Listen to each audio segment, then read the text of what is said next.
આ ખેડૂત ગલગોટાની ખેતી કરીને સારી એવી કમાણી કરી રહ્યા છે। ગુજરાતના ખેડૂતો હાલ પરંપરાગત ખેતી છોડીને અન્ય ખેતી તરફ વળ્યા છે, ત્યારે અમુક ખેડૂતો દ્વારા ઓછા ખર્ચે સારી એવી કમાણી કરવા માટે જુદા જુદા પ્રકારની ખેતીઓ કરવામાં આવતી હોય છે। ત્યારે અમુક ખેડૂતો દ્વારા ફળ પાકોની ખેતી કરતા હોય છે અને અમુક ખેડૂતો દ્વારા સાથે સાથે ફૂલની ખેતીઓ પણ કરવામાં આવતી હોય છે। ત્યારે ભાવનગર જિલ્લાના મહુવા તાલુકાના આસરાણા ગામના ખેડૂત કાતરિયા ભાર્ગવભાઈ છેલ્લા 15 વર્ષથી ફૂલની ખેતી કરી રહ્યા છે। તેઓ દ્વારા પોતાની જમીનમાં ગલગોટા, ગાદલિયા, કલકત્તી સહિતના વિવિધ પ્રકારના ગલગોટાની ખેતી કરવામાં આવી રહી છે। આ યુવાન દ્વારા જણાવવામાં આવ્યું હતું કે તેઓ આ ગલગોટાનું વેચાણ મહુવા, રાજુલા, પાલીતાણા સહિતના વિવિધ પ્રકારના માળીઓને હોલસેલ ભાવે વેચાણ કરવામાં આવી રહ્યા છે અને તેઓને પ્રતિ 1 વીઘે 50,000 રૂપિયા જેટલું ઉત્પાદન મળી રહે છે।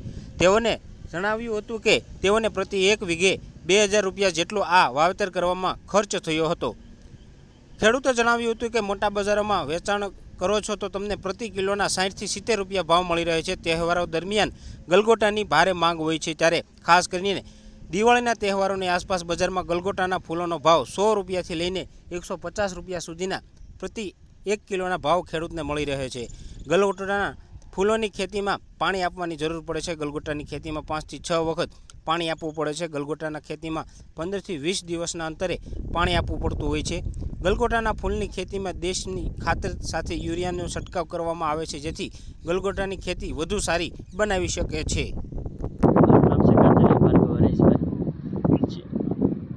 તાલુકો છે મહુવા, જિલ્લો ભાવનગર। આ ખેતી અમે 15 વર્ષથી કરી છે, જેમાં આમાં કોઈ પણ જાતનું રોકાણ નથી હોતું અને આમાં અમારે આવક પણ બહુ સારી રહી છે અને આ અમે છેલ્લા 15 વર્ષથી આમાં અમે 10 વીઘાના ફૂલ કરીએ છીએ।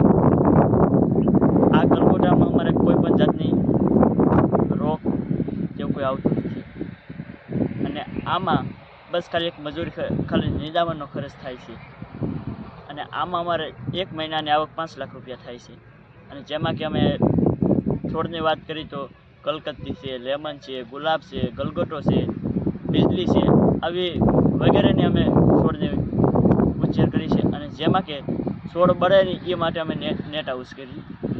નેટ હાઉસ કારણ કે જેમાં તડકો ઓછો પડે, પવન પણ થોડો મળે અને છોડ મળવા ના કરે, જેને જેમ કે કહેવાય ને આપણે કેમ શક્તિ લઈ એમ જ છોડે એને પૂરતી પવન, તડકો કે ભેજ એને પૂરતી લે છે અને આમાં અમારે જો અમારે વેચી તો ભાવનગર છે, સાવરકુંડલા છે, મહુવા છે, અમરેલી છે,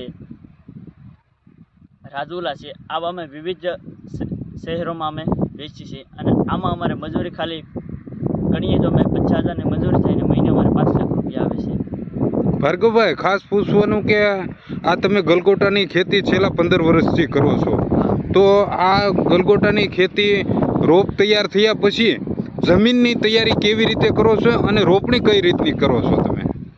અમે તો પહેલાં પ્રથમ અમે પાળા બાંધીએ, પાળામાં અમે પાણી પાઈ દઈએ પહેલાં અને પછી ત્યારબાદ અમે નેટ હાઉસમાંથી ફૂલના છોડવા ખેંચી અને ત્યારબાદ અમે અહીંયા સોંપીએ અને એમાં જ અમે ક્યારા કરેલા હોય નાના નાના, એ પ્રમાણે જેમ કે 5 ફૂટ છે, 4 ફૂટના આમ લંબાઈ છે આમ ક્યારા અને એમાં 4-4 ફૂટની આમ જગ્યા મેલી દઈએ અમે।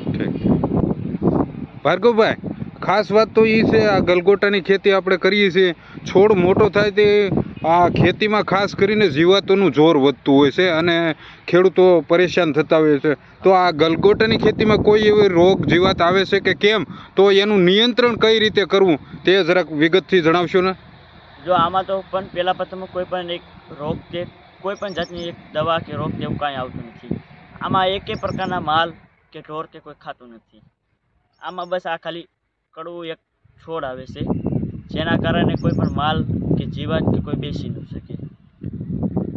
ભાર્ગવભાઈ, આ ગલગોટાની ખેતીમાં 1 વીઘે મજૂરી ખર્ચ કેટલો લાગતો હશે? મજૂરી ખર્ચ 1 વીઘે તો બસ 2,000નો ખર્ચ। ઓકે, આ સિવાય કોઈ તમે ખેડૂતોને સંદેશો આપવા માગો છો? હા, શું કહેશો આપ? અમે બસ અમે તો એમ કહેશું કે આ ફૂલ કર્યા જેવું છે, આમાં કોઈ પણ જાતની કોઈ પણ આમ તો ગણી તો કોઈ પણ જાતની મહેનત નથી અને આમાં મહેનતમાં તો બસ એક ખાલી ટાઈમ ફૂલ ઉતારવા પડે અને ટાઈમ પાવવું પડે, બસ ખાલી આમ દેખરેખ રાખવી પડે અને અને અમારે બીજા ખેડૂતો છે પણ એને અમે કીધું છે પણ એ કીધું અમને સહાય થોડીક કરજો તો અમે પૂર 2 ગણા વધારશું. ઓકે, આભાર.